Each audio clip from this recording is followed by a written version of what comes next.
After all these years of doing Give Me a Break, we've been talking about education for years. The question always pops up when I hear students ask is, what about my rights? Can I sue them for First Amendment rights? Well, it's Free Speech Saturday. Good evening and welcome to Give Me a Break. I'm Jonathan Carmody. Just like I said, throughout 8 years, we've been focusing on education and what is best for your child. From bullying to truancy to even your right to school. Tonight's second look is going to be all about free speech and why you should, and a look at parents and kids who just sue the schools and say, well, they started this and they started this fire and I'm gonna burn them like hell. That's what it was like. And in this first story was one that we talked about.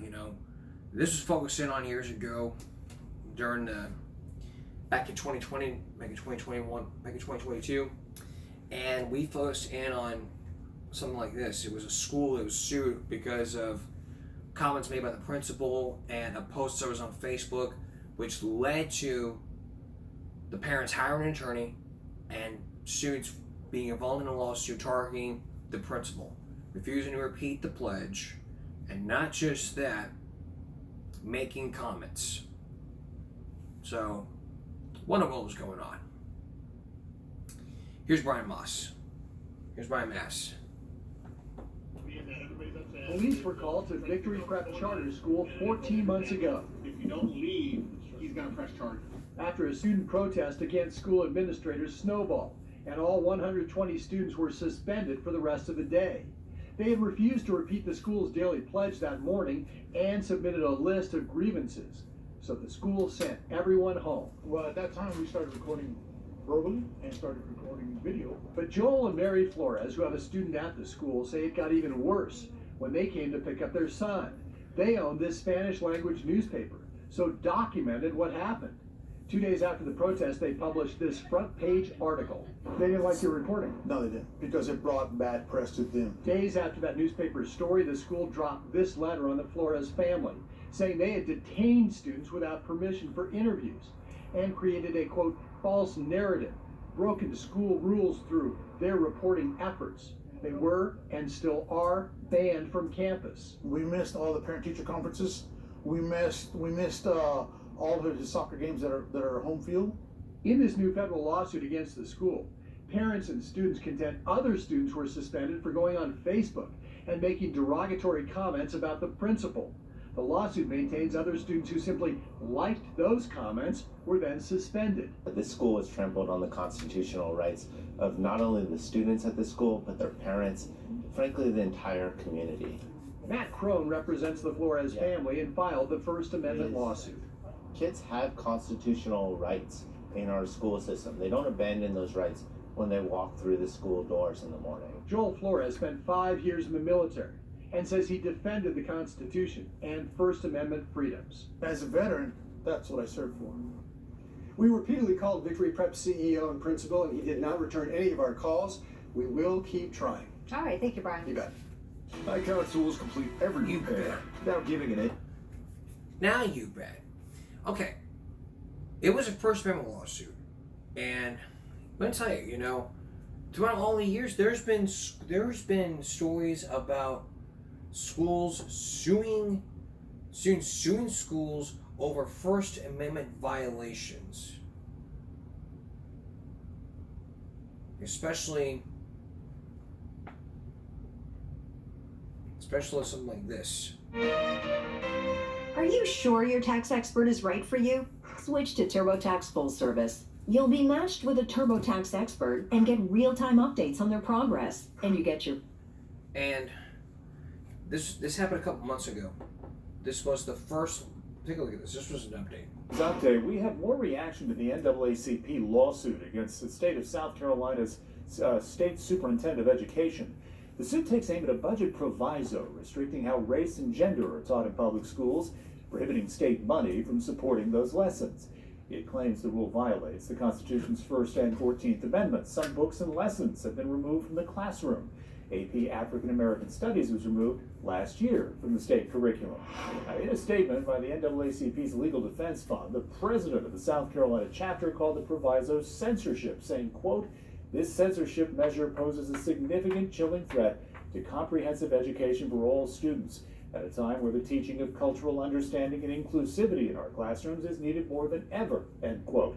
Here's a statement from the State Department of Education, quote, "South Carolina's commitment to teach both the tragedies and triumphs of America's journey remains unchanged.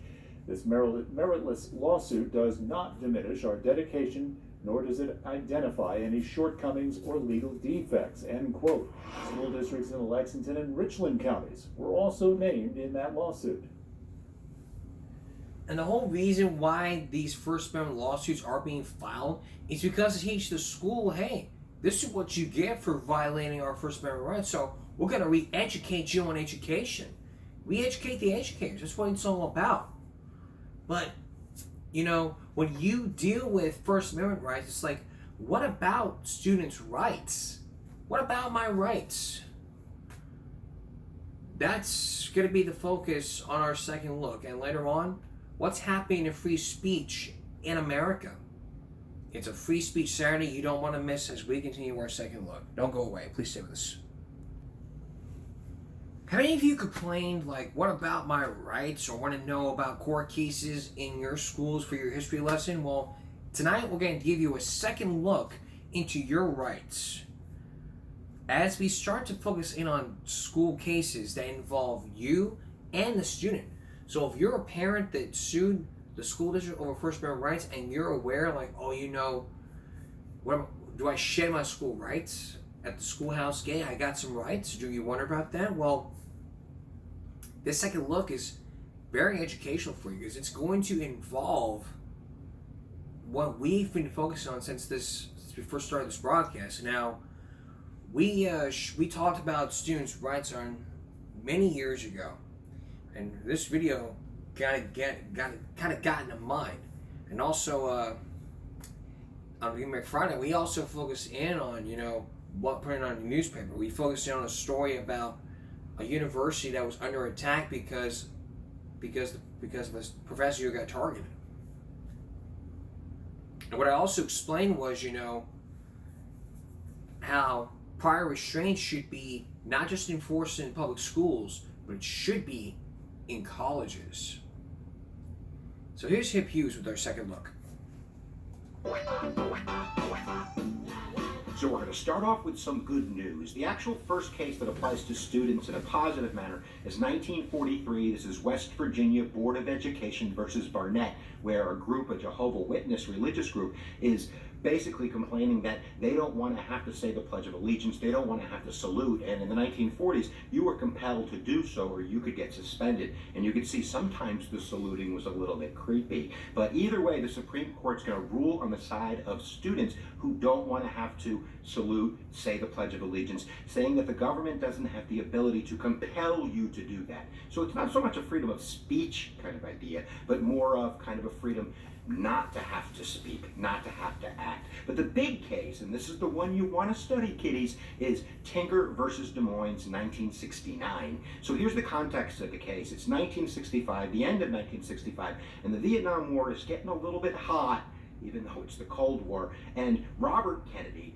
has basically announced that he wants a truce, a ceasefire, as we approach the Christmas holiday of 1965. And there's a lot of protesters and a lot of anti-war people and a lot of kids that are for this. And that includes the Tinker family. We have John, who is 15, Mary Beth, Paige, Hope, and a friend, Chris Heckard, that get together and they plan on supporting this endeavor by putting on some black armbands and going to the school. And when the Des Moines School District gets hold of this information, and it's not just the high school, but the middle school and the elementary school, they kind of, preempt it by saying, don't you dare. We don't want any of that kind of disturbance when we're trying to do the learning. And the kids do it anyway. And then on December 16th, Mary Beth and Chris Eckhart got suspended. John got suspended the next day, and it probably would have ended there if it wasn't for the lobby group, the civil rights organization, the American Civil Liberties Union, who came in and said, we think we should do something about this. And that case eventually travels to the Supreme Court. They had lost in the lower court of the district court. Court of Appeals was a tie, and now they're there to say that students have some rights, and the court agrees. It's the Warren Court, the liberal activist court, who basically says that it's one thing if you're trying to, promote learning, you're trying to have a calm atmosphere. You're not doing it for that reason. You're doing it because you want to avoid controversy. So students have a right, maybe not to yell in the cafeteria, but they have a right to symbolically protest, even if it's an unpopular opinion in school. The court says you don't shed your rights at the schoolhouse gate. You got some rights. So enjoy that, because I'm about to poke holes all over your Tinker armband rights.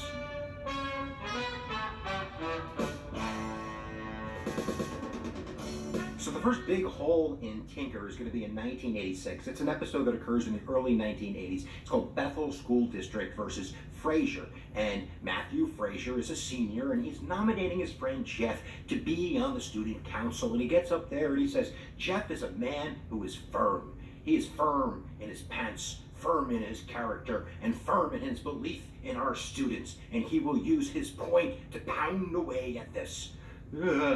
The principal immediately suspends Matthew, saying that you've crossed the line. This isn't freedom of speech. And he's basically saying that's not for you to interpret. This is my freedom of speech. This is the Bill of Rights in action. And the court sides on the side of the school, basically saying that the school has an ability to limit Tinker if it comes to things that they can interpret as being sexual innuendos. And they say, obviously, the kid's referring to that, so we have the right to shut you down on that. And there are current cases. For instance, there's some students, middle school students, who are wearing the I Love Boobies bracelet in kind of the cancer awareness fundraising spirit, and they were suspended. And they actually won their appeals case. It's not going to the Supreme Court. They said that that was a legitimate freedom of expression, and they're allowed to do that. But you better be careful if you're getting a little bit of, close to the hanky-panky, which is #creepy. I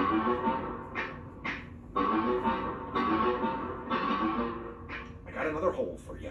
This is Morris vs. Frederick, 2007. It was an incident that occurred in Anchorage, Alaska in 2002, where a young man by the name of Joseph Frederick wanted to play a little prank. And basically what occurred was there was a Olympic relay coming through town, so Deborah Morris, the principal of the school, released the students early. Joe wasn't there. He showed up a little bit late, but when he showed up across the street from the school, and as the cameras came out, their big moment was going to be on the TV screens. He unhurls the banner, his freedom of speech in action, bong hits for Jesus. I don't know what's going through the kid's head, but I know what's going through Deb Morris's head as she runs across the street and rips it out of his hands. And eventually, he's going to go to the Supreme Court saying, she violated my freedom of speech. She had no right to do that. And the school says, you better sit down, son.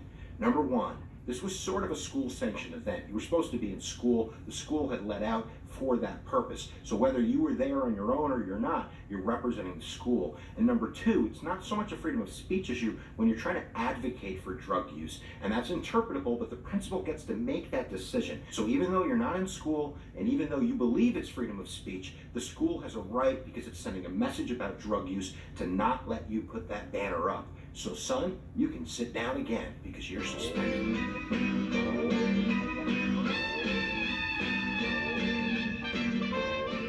So you want to print an article in the newspaper, don't you? You think you can do whatever you want because it's your freedom? I got news for you. That's going to be limited. This is another hole in Tinker. It's called Hazelwood versus Kullmeyer, 1988. And the students basically had written some articles that were first shown to the principal. And one of the articles was on divorce, another one was on teen pregnancy. They were interviewing students, keeping their names anonymous, but the principal was like, I don't think this is a good idea. You're not going to print that. They go all the way to the Supreme Court saying that, if we don't have this freedom of press right in school, how are we going to live it when we get out of school?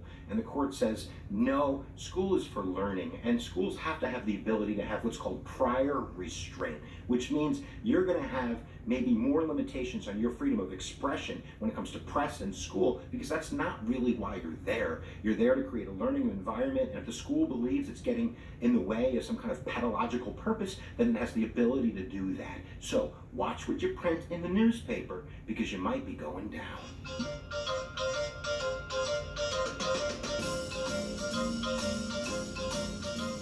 Yo, you can't search me. You ain't got no warrant. Fourth Amendment, baby. Psych. Not in school, you don't. This is New Jersey versus TLO 1985.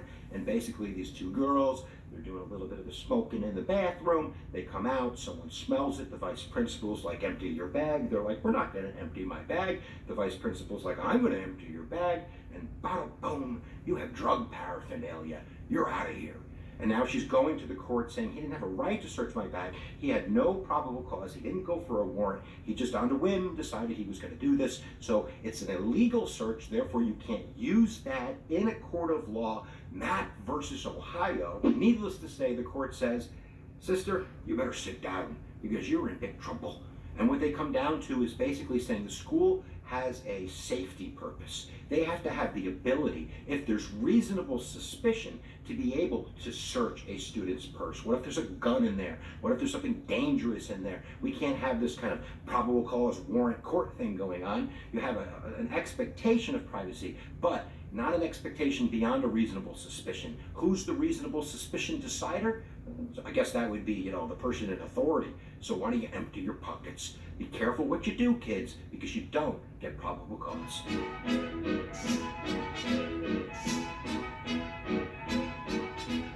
You can't make me pee in a cup. Well, maybe we can. There's actually 2 court cases that deal with student drug testing. Both of them are random drug testing that occur when you join first an athletic group, and this was the earlier court case. This is Vernonia School District versus Alton, 1995, where a student was joining a sports team and basically said, look, I didn't do anything wrong. You can't make me, give up my pee-pee because you just are randomly drug testing. You have to show I did something wrong. And the court says, not so fast, son. We have a duty in school, not only to send a message about saying no to drugs, but to make sure, especially in athletics, you can't be on the field high. You could get hurt. So we have a duty to protect not only the message, but to protect you. We want to protect you. So therefore, it was held constitutional that schools can do random drug testing when you're joining, let's say, the football team or the baseball team or whatever. Now, the next court case, which is a Board of Education versus Earls 2002, doesn't deal with athletic groups, but competitive non-athletic groups like the chess club or the debate club. And remember, the prior message was, we're doing it for your safety. You could get hurt out there. But the court's going to broaden that. They're going to broaden the hole in your kind of Bill of Rights shield by saying, nope, the message of drugs is so important, we have such a duty to protect that we have the right to do random drug testings if you join the chess club. So there you go, guys. That's all the court cases. You got Tinker versus Des Moines. Put that in your pocket, but be careful because there's holes in that pocket. So guys, we hope you learned something about your rights. You might not be that happy. Maybe you are, or I don't know, but it's important to be smart. You gotta be smart about it. Like we've been talking about, you can't be raising, okay, if someone says, okay, we're gonna search your bag. But no, we have a Fourth Amendment right. You cannot use the Fourth Amendment right unless it says reasonable suspicion. Okay, what if there's a gun in there? What if something dangerous? You cannot bring that to school. I mean, there's now people that are ordering pizza, ordering food from DoorDash and delivered to the school, and then you may sit there and think, oh, it's just a pizza. Okay, what if it's something dangerous in there? What if there was a gun in there? What if there was something dangerous in there? Let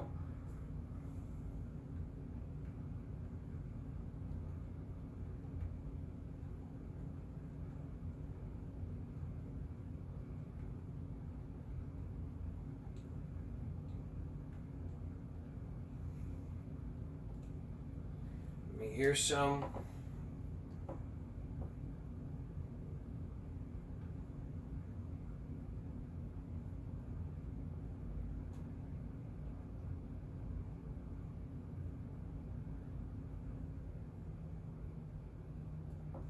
Are teachers allowed to go through your stuff? I'm gonna need to see what's inside your backpack. What? Why? Because I think you stole test answers from my desk. Why would you think that? Because there's no way you scored that high without them. Now hand over the backpack. Wait, you can't do that. Right, Mike? He's right. Teachers don't have a right to randomly search it. Ha! What about a strong hunch? Nope. Reasonable suspicion is more like another student informing you that a student is carrying weapons or contraband, and the search would turn up evidence. You know what? I got nothing to hide. Go ahead. Search my backpack. Now I know you're messing with me. It's not in your backpack. The answers must be in your pants. I'm giving you a strip search. No, I'm just a boy. Mike, help. You definitely can't do that. The second thing is that the search cannot be intrusive. How do you define intrusive? By the student's age and gender, the gender of the teacher doing the search, and the rule or law you suspect is being broken. Yeah, you can't jump down my pants for test answers. But he could maybe if he thought you had a weapon. Fair enough. Maybe I was wrong. Maybe you scored so high because you've been hanging out with Mike so much. Exactly. Are teachers allowed to go through your stuff? I'm gonna... So the answer is no, unless they have reasonable suspicion. If there's reasonable suspicion that there's a gun in there, then yes, they can search you. So remember those rights. You can't, you're not your kid's buddy. And parents, you have the right to search your room. Don't raise that Fourth Amendment run and go, don't raise that Fourth Amendment card and be all like, hey, you can't search me. Fourth Amendment. That's not going to work. You're the mom, you're the parent, you're the parents that own the house. You pay the rent. All these rooms is yours. So if you expect privacy, then think again. The new rules of free speech, and especially on sexual harassment. What's happening to free speech? When we come back, please stay with us. Well, it's Free Speech Saturday. That's right. Yesterday was Free Speech Friday, now it's Free Speech Saturday. Why? Because tonight's second leg is going to be all about the First Amendment. There's an old saying, like, you can't, it's like screaming in front of a crowded theater. Like, you might say whatever you want on TV, but free speech does have its limits. You can't scream fire in a crowded theater. You can't tell rioters, if you tell rioters beat that guy up and they do, you're in trouble. And it's what can happen.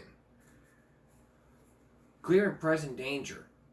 So tonight's second look's going to be all about the question of what's happening to free speech here in America. Here's John Stossel. And here's another problem. Who gets to decide which speech we stop? You can't stop me from calling the white man the devil! Khalid Mohammed's a racist who, in the last 2 years, has organized rallies in Harlem he calls the Million Youth March. It wasn't a youth anything, it was a hate march. New York's mayor, Rudy Giuliani, said they could not march because they're a violent hate group. But oh, no good Giuliani is afraid of young black men and women hearing the message of black power. Judges said the mayor had no right to stop the marches. One of 15 times the courts have overruled Giuliani. Mohammed's march went on, as did this rally by white racists. And when the mayor tried to stop this taxi protest, hundreds of cabbies just got out of their cars and marched into the city anyway.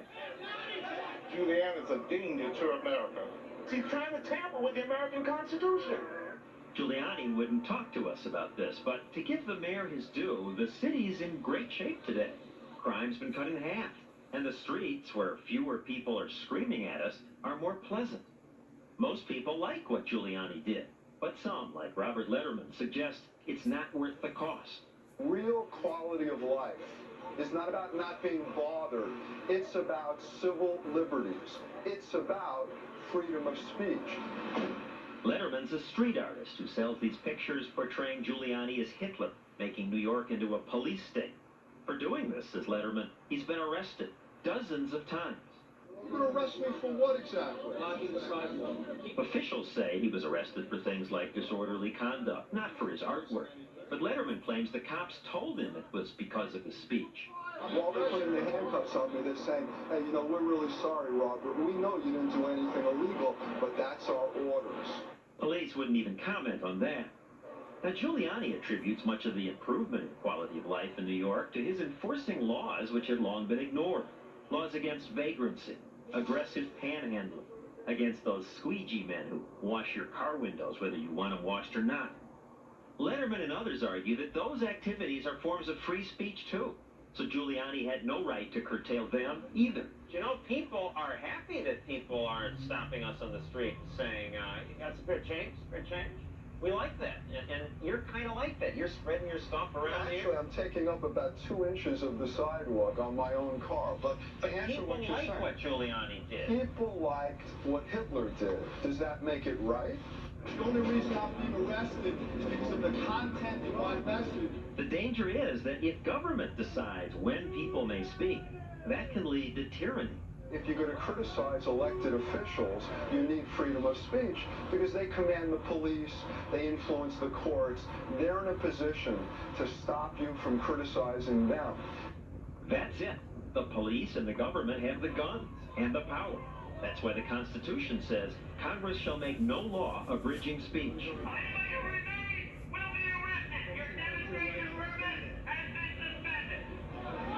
The founders thought guaranteeing us a right to talk back to the powerful was the best way to preserve our freedom.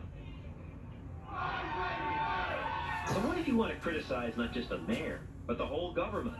Is it all right to burn the American flag? Is this free speech? These jerks who insist upon burning the flag. We can't allow the U.S. flag to be set on fire, spit on. Joint resolution proposing an amendment to the Constitution. 3 times the House has voted to ban flag burning. We are not limiting free speech, which is what the Bill of Rights talks about. We are limiting offensive conduct. By 3 votes, the Senate rejected the amendment, but in others, again under consideration, it would make demonstrations like this one a crime. What is it that constitutes being a criminal? Is it the size of the flag? I have a little tiny flag here the size of a pea.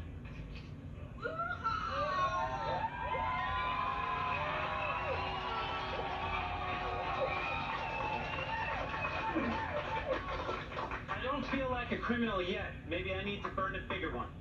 At this anarchist rally in Oregon, Libris Solar argues that we need to allow flag burning, to allow people to express disapproval of government.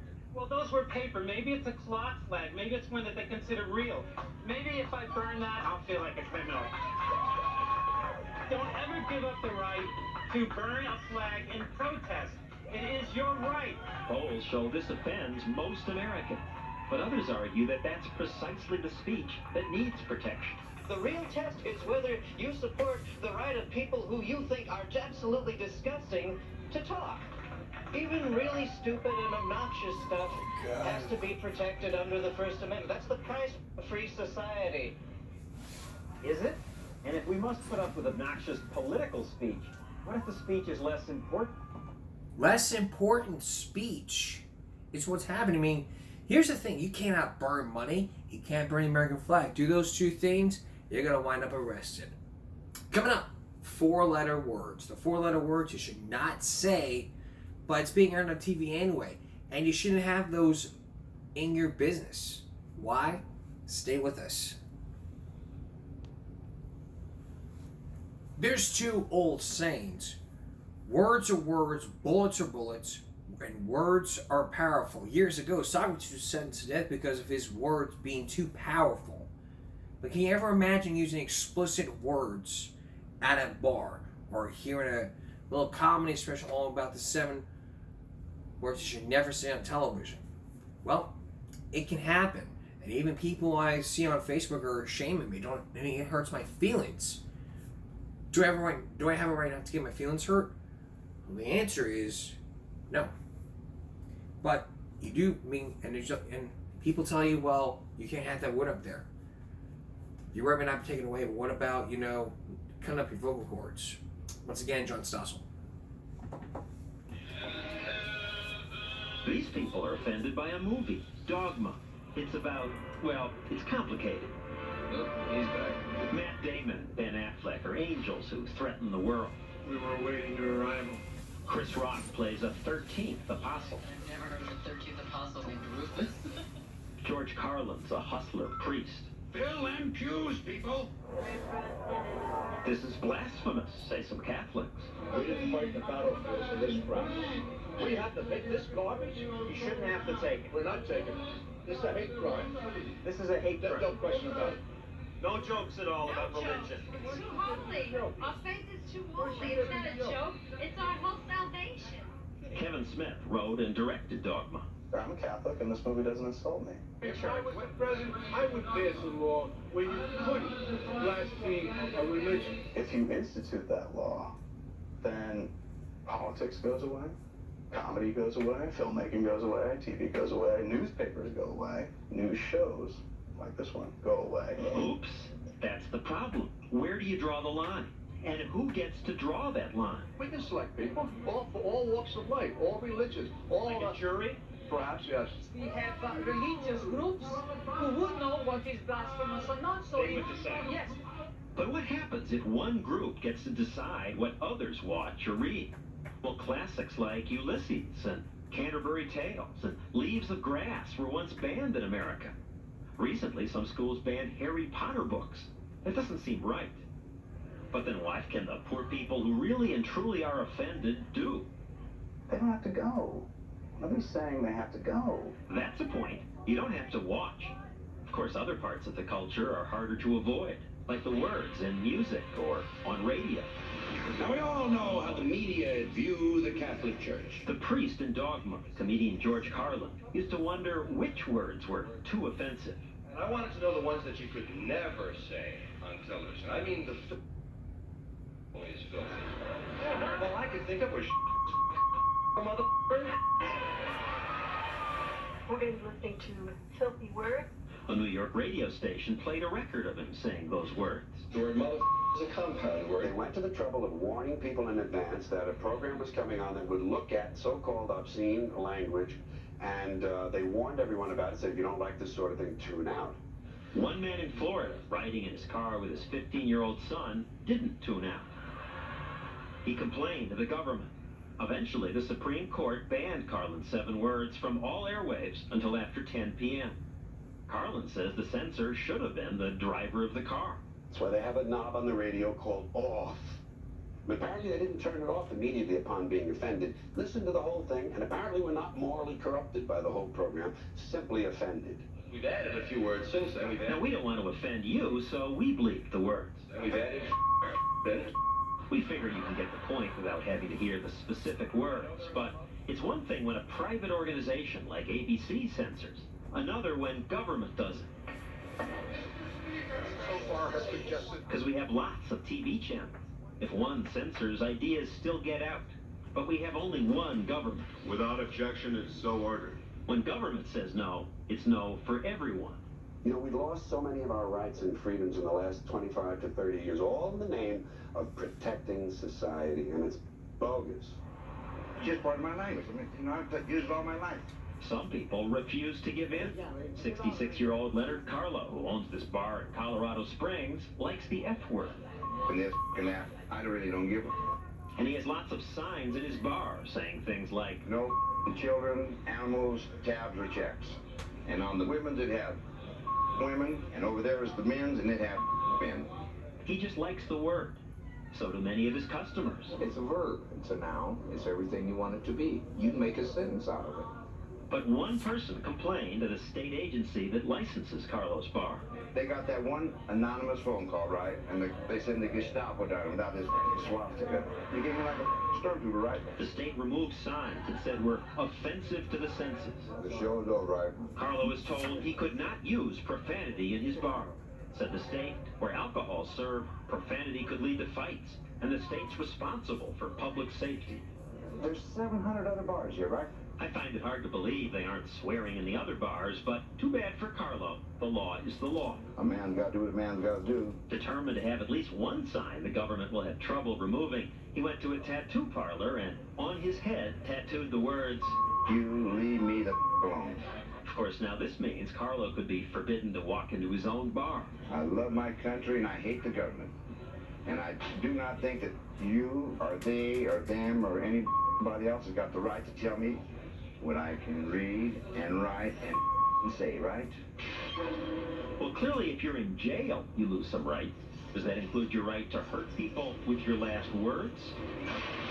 Fred Treesh and 180 other inmates on Ohio's death row have been told by prison officials that at their execution, they will not be allowed to say any last words. Is it too much to let me say how I feel? Say I'm sorry? Or say a prayer? The court has shown great reluctance to accept. Kevin O'Neill, who teaches First Amendment law at Cleveland Marshall College of Law, is helping him sue for the right to speak his last words.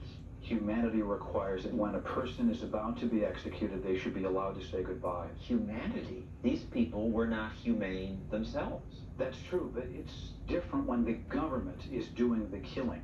He points out there's a long tradition of allowing those sentenced to death to give a last statement. It's when Nathan Hale said, "I regret I have but one life to give for my country." I don't think we're asking that much. Triche put a gun in the mouth of an unarmed security guard and pulled the trigger. He's scheduled to die in the electric chair. Triche argues that Ohio's denying him something even vigilantes granted those they were about to kill. They asked him if he had anything to say. If they can give him the decency, why can't they give it to us? Come on, honey. Every movie you see on TV, they ask him if he wants a cigarette. Thank you, gentlemen. Got anything to say? You have any last words? I'll ask your forgiveness for what I've done. When do you terminate my rights? When you kill me? When I'm dead? Ohio banned last words after the trial of Richard Davis, who kidnapped and murdered this 12-year-old California girl, Polly Klaas. We, the jury, find the defendant guilty of a felony, murder. With the little girl's parents in the courtroom, Davis sometimes turned and made obscene gestures. Then, in his statement to the court, he claimed that before he killed the girl, she told him, Just don't do me like my dad. I have to pay my dues, so should you. Hell, Davis. There was no evidence that Polly was ever molested by her father. Davis's words only inflicted more grief on the family. Even though they weren't Davis's last words, it's the kind of vengeful outburst Ohio prison officials say they want to prevent. If I really want to talk bad to them, all they have to do is sit there and listen for a few minutes, and they're going to watch me die. The condemned are allowed to write last words well before their execution, just not to say them. But Ohio officials still haven't explained how they intend to prevent Triche and others from saying anything as they wait to be killed. Don't you think you can still hear me? You really think unless they cut our vocal cords? We're getting into extreme cases where no one has good answers. Let's move back to everyday life. We're going ahead, you know. We've been focused on free speech, but this right here, the saying the last words, is just, you know, it's just, you know, we don't want to talk about last words. So when we return, sexual harassment, what you can and cannot say in the office that could prevent you from sexual harassment. That story when we return. Stay with us. Welcome back to Give 'em Break Saturday, where we're taking a second look into freedom of speech. Sexual harassment is a really big deal in the workplace. So why do we have so many laws preventing sexual harassment? And can you really sue for sexual harassment? Once again, John Stossel. You don't know my name, do you? Ever see that Seinfeld show where Jerry can't remember his date's name? What is it? All he knows is that it rhymes with a female body part. Nova? At the end of the show, he finally remembers. Oh! Oh! After watching in Milwaukee, Jerry McKenzie told a coworker about it. She didn't get the joke, so Jerry Xeroxed a page out of the dictionary. I said, here's the word in question. I pointed to the word. She looked at that and said, I know what that means. I don't want to talk about it. She was offended? Not that I knew. The following Thursday morning, she said, I need to tell you you crossed the line.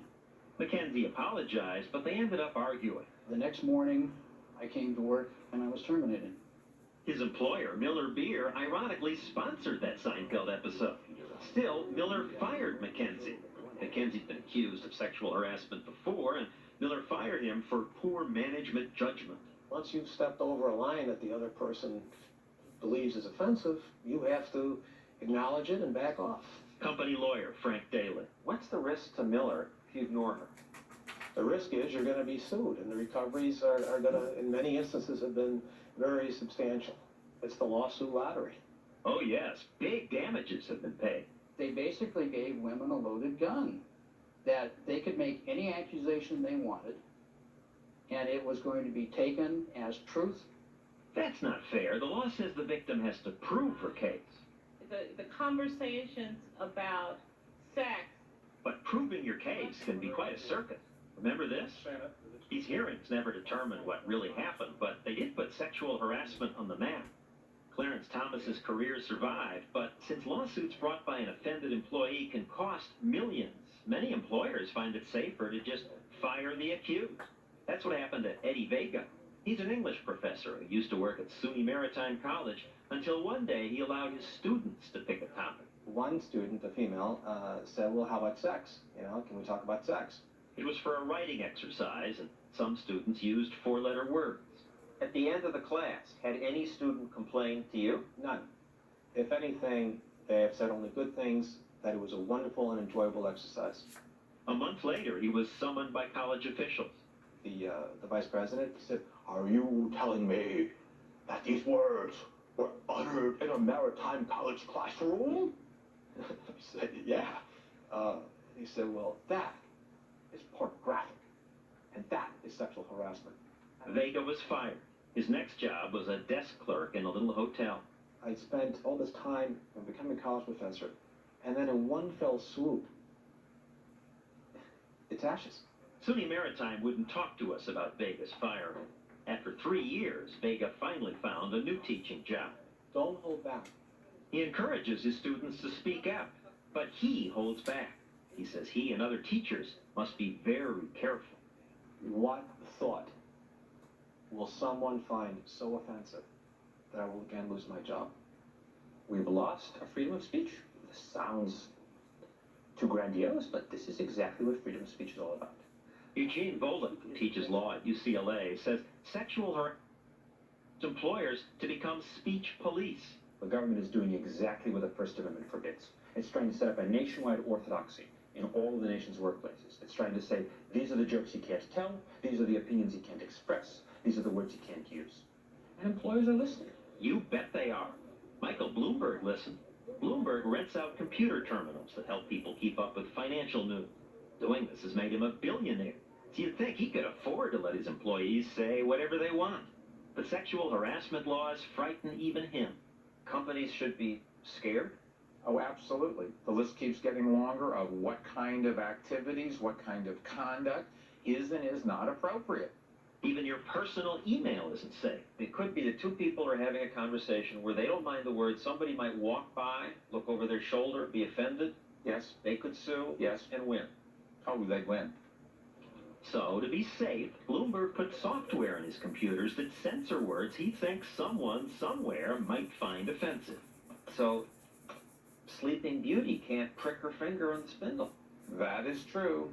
No regrets about that? You don't see yourself limiting speech? Not at all. Oh, of course we're limiting speech. If your question is, do I have any regrets? Do I think it's wrong? I don't. It's chilling how willing many of us are to give up our freedoms. Bloomberg's now censoring terminals in 100 countries. It's as if the most sensitive get to set the rules for the rest of us. A cashier at the Senate coffee shop, Bernice Harris, used to call people honey, baby, and sugar. Then a man complained that was sexual harassment. She was allowed to keep her job. But I don't call nobody baby no more. A city attorney in Tennessee ordered his painting removed from a government building after a woman complained. Some companies now ask employees who want to date a coworker to sign love contracts like this. Some forbid dating altogether, which is too bad since one study found married couples were more likely to have met at work than any place else. It's how Bogey and Bacall met, Tom and Nicole, Alec and Kim. I met my wife when we both worked for Good Morning America, but that was before all the new rules. If you put in those kind of rules, then I think there's going to be a lot of people who are going to miss out on possibly the relationship of their lives. In Westwood, California, Todd Posavac asked Linda Jaffe out a dozen times. I think that I would have had a case for going to somebody and saying, look, this guy's really bugging me, you know, he's around all the time, he's asking me out all the time, do something about it. Fortunately, she didn't, because after 3 months of his pursuit, she fell in love, and they got married. High five. Now they have a child. I don't know how he put up with me for those 3 months, because I don't think I would have stuck it out. I'm very grateful that he did. Of course, that was then. This was, 6 years ago. Now things are a lot more hypersensitive. So sensitive, there's now a $10 billion industry devoted to finding harassment and rooting it out. This is a business, not a bar. One company shows workers this musical, which is supposed to sensitize the insensitive. We want to look at the kinds of things that just bristle you. Consultants like Olivet Jones run sensitivity training seminars for companies worried about being sued. Bottom line, don't say anything you wouldn't want your mother to hear you say. Companies pay Jones some $2,000 a day to educate employees. We assembled this group. Don't talk about body parts. Don't give people sexual attention of any kind, whether you think they want it or not. No body parts? No nice eyes? Just understand that there are some consequences, because your nice eyes may be interpreted by somebody else as a totally different thing. So what does this add up to? Are you becoming a bland person? Yes, you are. Not everyone's thrilled about that because it's making the workplace a lot, more restrictive, cold, unhealthy, less fun. Sometimes it seems as if today in America, instead of people competing to be more self-reliant, people now compete to see who can be most offended. It's not just sexual words that people object to. At Carmel High School in Indiana, teachers were frightened when they discovered a student, Brian Conrad, had created a website under the address Time to Die. Turns out Time to Die is just internet jargon for keeping someone out of an AOL chat room, but the teachers didn't know that, and Brian on his site had listed the names of some teachers and, as a joke, said, "Are they Satan-worshipping demons?" Laughed in their faces, shunned them. It was pretty scary because there's devils, there's pentagrams, my name's on it. Anybody could find this and send me a message. They knew where I worked. Did anyone? No. But she and two other teachers felt so threatened by the website, they sued Brian and his family, demanding thousands of dollars in damages. They even tried to get criminal charges filed against Brian. There's no direct threat. He just says, laugh at you. Plus the word shun, and I know that I've got some students in my class that could really misconstrue what that means. And to some wacko kid, what's the connotation of shun? If I'm not mistaken, Amish societies, if someone is shunned, they are considered dead. They no longer exist. But so that's if someone really is to contorting it to make it a direct threat. Why? That is not a normal vocabulary word that's going to be used. But ignoring people is okay. It's a form of free speech. It's not physical You can threat. ignore a statement and you can ignore for a short period of time, but to shun is permanent. Some teachers named on the site, like Janice Grove, thought it was obvious that the site was a kid's joke, misspellings and all. I know I'm not a Satan worshiper, and none of these people are Satan worshipers, and I thought it was silly. And Brian was apologetic. He came forward, he had tears in his eyes. I guess that was a relief to find he admitted to it. No. Confession and later apology isn't enough for this group. They want punishment. His mom, Lori Hansen, can't believe what's happened. He voluntarily turned himself in. Are they going to take this? It was a kid's prank. No, this is not the way teenagers express themselves. None of you was harmed. But we were harmed emotionally. Here's the lesson plan. If you do this, these are your consequences. What are the consequences? Consequences? For parents, it's money. And criminal charges for the boy? He was intimidating. And that is a criminal charge. So what's the effect on Brian? He feels like his life is over. That's what he keeps telling me.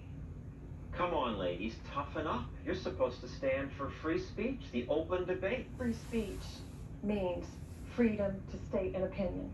It does not mean freedom to slander and freedom to threat. And no matter who thinks it is or isn't a threat, I do. There's that frightening threat to free speech. The offended get to decide which speech is okay.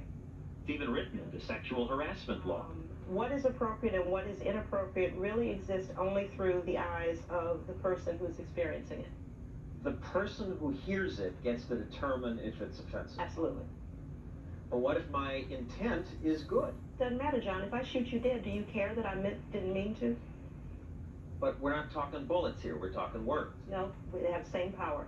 That's a dangerous concept. Yes, words can hurt, but if words are bullets, then it's okay to answer words with bullets. I think words are words and bullets are bullets, and it's important to our freedom that we keep them apart. Words can be kept apart, but bullets are bullets and words are words. That's the bottom line. Next, where do you stand on free speech? Maybe at a college, maybe at a school. Stossel gets thrown down by all the yelling and screaming when we come back. Please stay with us. You think any place for free speech would be in universities and colleges, but that's what they used to do. Now people are getting stunned out, and Stossel is about to be stunned out. Take a look. Today, something else is going on.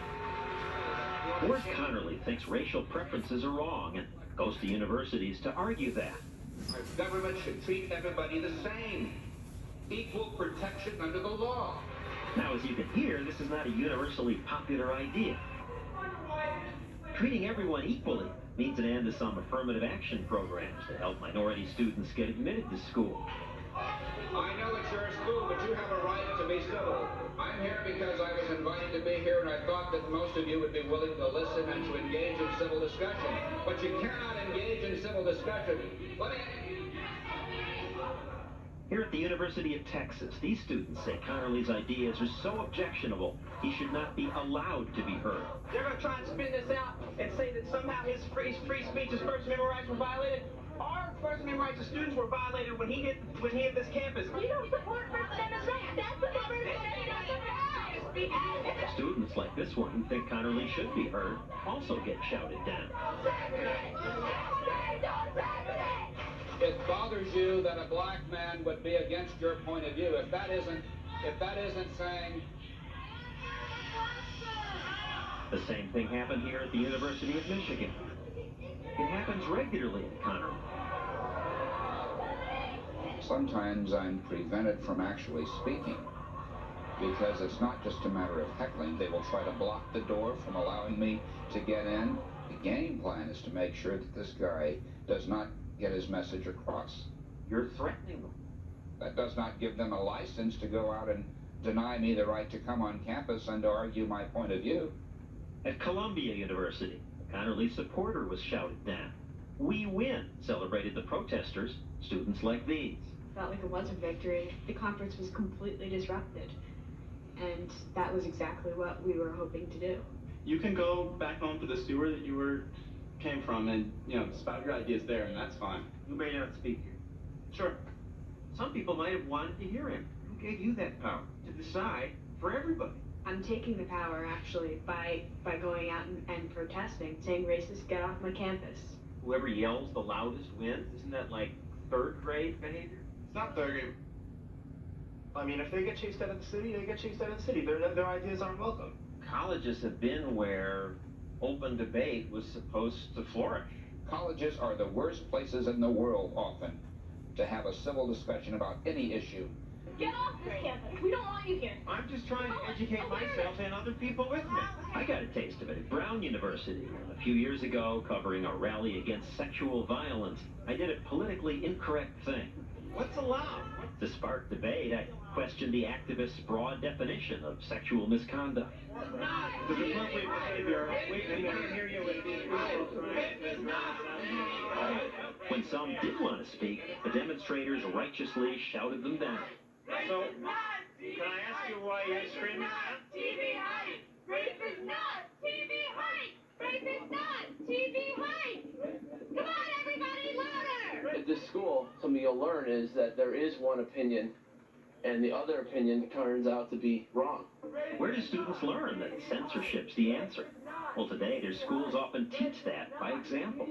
Many schools' official policy is to ban words that the sensitive would consider offensive. Old Dominion University bans offensive sexual jokes. Virginia Commonwealth bans humor and jokes about sex that denigrate women or men in general. Alan Charles Kors, co-author of The Shadow University, read us samples of things prohibited at universities. At the University of Maryland, distribution of written or graphic materials that are derogatory. There would go most of the great writers in the history of world literature, and it bans as harassment sexual looks such as leering and ogling, licking lips or teeth. I hope you don't have dry lips at the University of Maryland. Or take your attorney with you to the cafeteria, holding or eating food provocatively. What our universities are teaching students is that freedom should die in their hearts. Everyone wants to fight racism, sexism, and hateful speech, but doing it with speech codes is an attack on freedom. It is an attack on freedom, but what about banning books that talk about, how to build a bomb and all that stuff? When we come back, this person decides to make an atom bomb into school. And can a book be banned because of free speech? Well, the genie is out of the bottle. Please stay with us. Clear and present danger was years ago during the Supreme Court. Now it's imminent lawless action. Just because there's free speech, it doesn't mean we can say anything. You can't scream fire in a crowded theater. People could be trampling and you'd be liable. And when people call fighting words are illegal, Utah rioters beat that guy up, and they do, then you're in trouble. For instance, can a book incite, and can it be banned? Here's John Stossel. A homemade bomb is a terrible threat. One small device can kill so many people. Maybe we could stop bombings if we could block the know-how, keep people from finding out how to do this. How did Tim McVeigh learn to make a bomb out of fertilizer? He could have got the stuff from my books. Ragnar Benson lives in the hills of western Idaho. He asked us not to say exactly where. Benson's an acknowledged expert on all kinds of weapons and explosives. Breathe that smoke and you'll notice your heart starts racing. He writes books about them. Books like Homemade Grenade Launchers, Homemade C4. This is a book that tells how to make a military-grade explosive at home. Tim McVeigh bought it. He also bought Ragnar's Guide to High Explosives. That's a fun book. And setting off explosives can be very recreational, can be addictive, just like a kid with firecrackers. And useful to someone who, say, needs to blow up tree stumps to clear land. But Ragnar's books go well beyond tree stumps.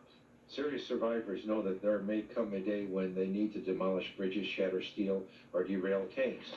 It's important for people to be able to defend themselves, he says, in case tyrants in government come after you in a tank. Your rifle won't stop a tank. What you need is a flamethrower. One whiff of the dragon's napalm-scented breath will put attackers at your mercy. That's pretty good copy, isn't it, to sell books? But what if people use his book to commit crimes? I don't worry about it. I do worry about the personal lack of responsibility within our society. The criminal is responsible, he says. It's time to stop blaming others, like authors of books. I'm sitting here with a handful of books on homemade grenade launchers, guerrilla arsenal. I am presenting no harm to the world at all by possessing these books or by reading these books. Claire Wolfe, who asked us not to show her face, writes books about defying the government.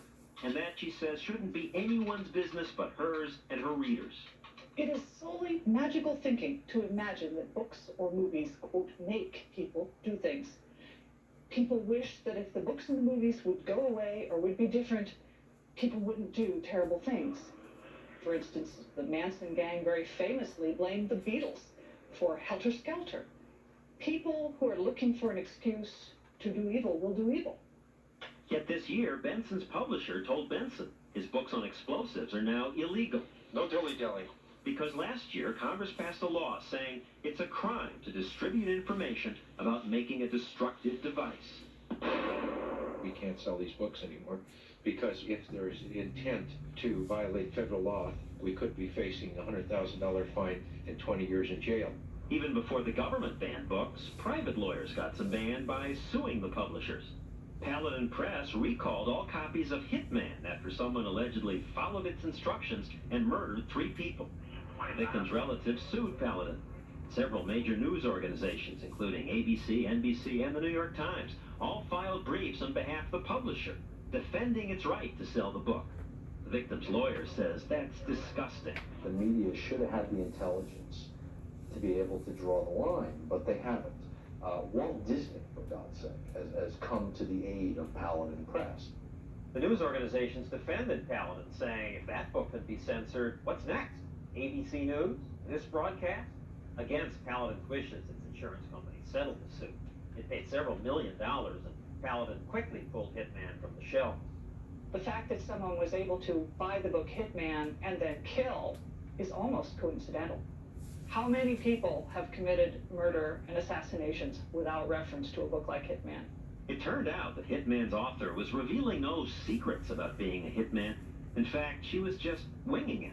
Hitman claims to be written by a professional assassin named Rex Farrell. Not true. It's written by a housewife. And where did she get most of the information? Off television. That's right, she researched the book by watching detective shows. The uncomfortable fact is that even if the government banned Hitman and other books, the information would still be out there, unbannable. The explosives and weaponry detailed in Benson's books are found in library books, encyclopedias, magazines, survivalist literature, and newspapers. One convicted bomber says he found the makings of his bomb in the Reader's Digest. Good grief. Here's instructions on how to make a rifle out of wood blocks and plumbing pipes. Here's one on how to make a homemade grenade. And here's what it is. Department of the Army Improvised Munitions Handbook. One of the best books in the world for learning how to blow things up. Available to everyone from the government printing office. I'm not providing anything that couldn't be acquired in another place. Especially on the internet. Within hours of the Oklahoma City bombing, an internet user posted a description of the kind of device used. Censorship can't keep things like this under wraps anymore because of the internet. It can't really be censored. Police could shut down one site or 100 and block this or that channel, but there are millions of pathways. One site based in another country could still reach every computer in America. And what can be acquired is pretty amazing. When Nate Chicola was 15, he thought for a science project, he tried to find out how to build an atomic bomb.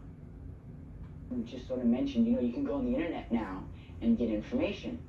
And I just sort of wasn't exactly up to date on things. I went on there and a couple of clicks, and I was right there. Finding the information was easier than he'd ever imagined. He didn't have plutonium, thankfully, but he built a papier-mâché model that was dead-on accurate. I just carried it out these front steps, carried it on my shoulder, and walked right to school with an atomic bomb on my shoulder. And the government's passing laws to censor books. In the age of the internet, it won't matter anymore. Found 563 web pages simply for atomic bomb. The cork is out of the bottle. Some final thoughts about speech and liberty when we return.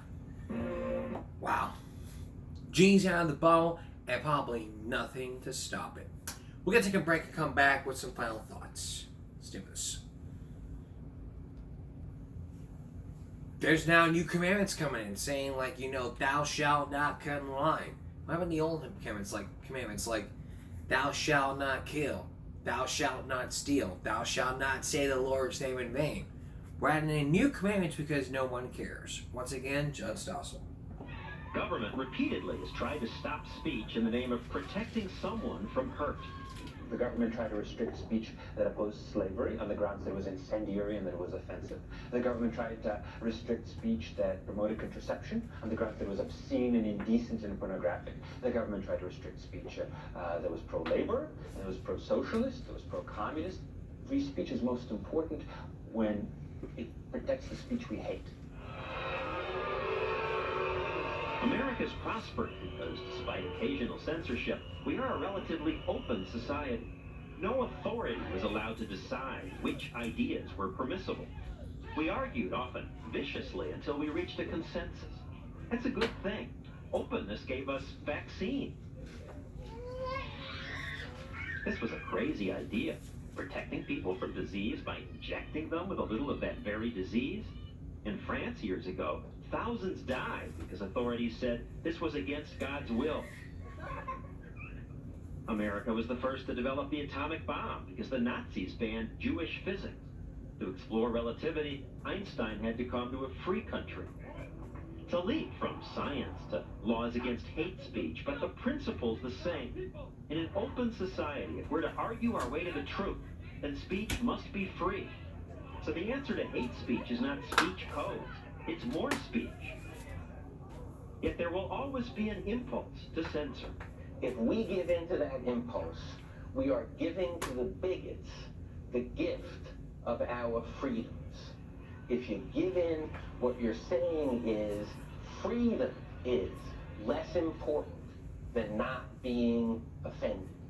What a disaster for a country whose soul depends upon liberty. Soul depends on liberty. We probably won't know. So what we learned throughout these years is you have some rights, but your rights can be limited. Without limits of rights, you will not be able to learn about, that's why we cannot be saying profanity in school. Because as you know, inappropriate language is not allowed in any school or workplace. Student or staff, management or staff. It's unacceptable. Because that's to teach you, you cannot say that stuff at work and at school, And being suspended over a Facebook post. So, it's like, we have rights, but there's limits. That's the key here. You choose the behavior, you choose the consequences. And if you don't, and if you don't predict the actions of your consequences, then in the real world, you're not going to know what's right or wrong. You try to curse out your mother, you're going to end up getting the consequence that you won't be able to get. The bottom line here is this. You have rights, but there are limits. Here's a preview of next Saturday's Second Look.